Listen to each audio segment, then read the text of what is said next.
প্রিয় দর্শক বন্ধুরা, এই মুহূর্তের জন্য হাইকোর্টের বিগ নিউজ উঠে আসছে কার্যত প্যানেল মামলার ক্ষেত্রে। এবার প্যানেল মামলায় স্থগিতাদেশ এবং কোর্টের রিপোর্ট তলব, চাঞ্চল্যকর আপডেট উঠে আসছে। অবশ্যই সবটা আলোচনা করছি, বিগ ব্রেকিং নিউজ। অবশ্যই এই ভিডিওটাকে তাই কোনোভাবে স্কিপ করবেন না, শেষ পর্যন্ত ওয়াচ করবেন, চ্যানেলটিকে সাবস্ক্রাইব করে সঙ্গে থাকবেন। চলুন কথাবার্তা না বাড়িয়ে আমরা মূল টপিকে ফোকাস করি।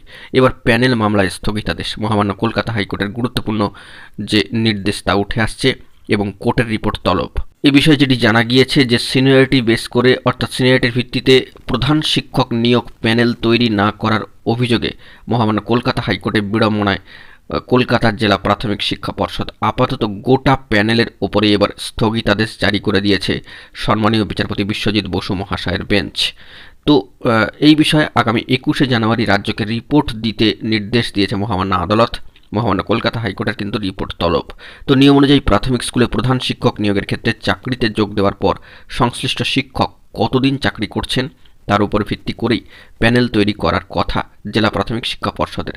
মামলাকারী সম্মানীয় বনশ্রী মাইতি মহাশয়ের বিশিষ্ট আইনজীবী সম্মানীয় ফিরদৌস সামি মহাশয়ের বক্তব্য যে তাঁর মক্কেল বর্তমানে কলকাতার একটি স্কুলে কর্মরত। তিনি 2003 সালে মেদিনীপুরের একটি স্কুলে চাকরি পান। পরে 2007 সালে তিনি সম্প্রতি কলকাতায় বদলি হন। তিনি বর্তমানে যে স্কুলের সহশিক্ষিকা হিসাবে কর্মরত সেখানে অন্য জায়গা থেকে বদলিতে আসা একজনকে প্রধান শিক্ষিকা করা হয়েছে। তো সেই নিয়োগ চ্যালেঞ্জ করেই মহামান্য কলকাতা হাইকোর্টে মামলা করেছেন সম্মানীয় প্রার্থী।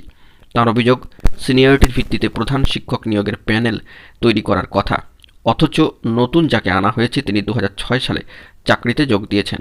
21 জনের নামের যে তালিকা পর্ষদ করেছে সেখানে ওই প্রার্থীর নাম আগে কি করে এলো তা নিয়ে প্রশ্ন তোলা হয়েছে মামলায়। রাজ্যের আইনজীবী সম্মানীয় আইনজীবী মহাশয়ের যুক্তি যে মামলাকারী 2007 সালের বদলিকে নতুন নিয়োগ হিসাবে ধরা হয়েছে।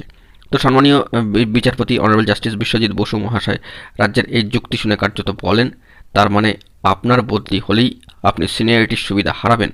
এই হাস্যকর যুক্তি। সম্মানীয় বিচারপতি বসু মহাশয় বলছেন রাজ্যের আইনজীবীকে যে 21শে জানুয়ারি ফের শুনানি হবে এবং রিপোর্ট তলব করা হয়েছে, অর্থাৎ লিখিতভাবে কিন্তু আগামী শুনানিতে জানাতে হবে বিষয়গুলি মহামান্য আদালতে। তো অত্যন্ত গুরুত্বপূর্ণ নির্দেশ উঠে আসলো। তো এখন এটুকুই, সকলে ভালো থাকবেন, চ্যানেলটিকে সাবস্ক্রাইব করে সঙ্গে থাকবেন। ধন্যবাদ।